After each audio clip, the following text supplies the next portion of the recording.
You're watching News 24 Live. The Soweto Marathon, seen by many as a historical tour of Soweto, takes place this weekend. Old Mutual are once again the title sponsors, and one of their employees, Mokahedi Dilotsotle, took part in the race last year, and he's here in studio to tell us about the significance of the race. Mokahedi, thanks very much for joining us down from Joburg. And yes, you are a seasoned runner, I believe. You've run a couple of Two Oceans Comrades. How does the Soweto Marathon compare? Thank you very much. Thanks for having me in your studio. Soweto, the Old Mutual Soweto Marathon, as we call it, with effect from this year as the new title sponsor, is a tough race. I've done it a couple of times. In terms of rankings relative to other races, from my last check, it's rated 4 out of 5 in terms of level of difficulty. Okay. 1 being easy, 5 being the most difficult. So the likes of the Comrades Marathon are rated 5 out of 5. Okay. So the Old Mutual Soweto Marathon is 4 out of 5. It's tough. And there are a couple of reasons why it's tough. I mean, you know, there are a couple of nasty hills, but I think what adds a little bit of impact on top of that is the fact that it's run in November. It's always run on the first weekend. So it's hot. No, it's hot. It's extremely hot. So when it gets to, you know, when the sun comes up, you know, we already have lost quite a lot of, you know, water. You're sweating quite a bit, and it gets tougher all the way through to the end. And having run it last year, they've introduced kind of a last nasty hill as you head out of mainstream Soweto out towards Noordgesig and then looping back in towards Nasrec. So it's tough all the way. What kind of a field are they expecting this year?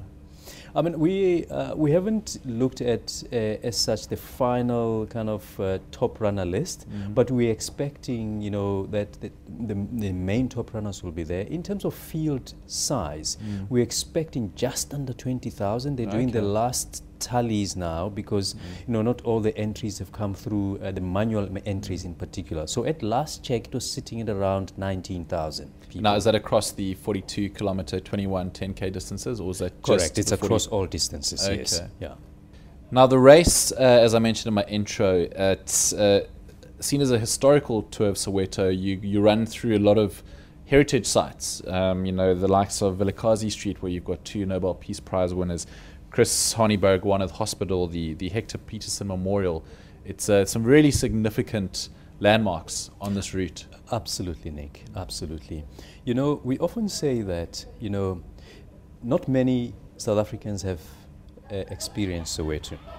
So if you love running, whether it's the 10K or 21 or the full marathon, you get an opportunity to go and do a real tour of Soweto on foot, running, and experiencing some of the great heritage sites and landmarks, as well as the spirit of the people of Soweto.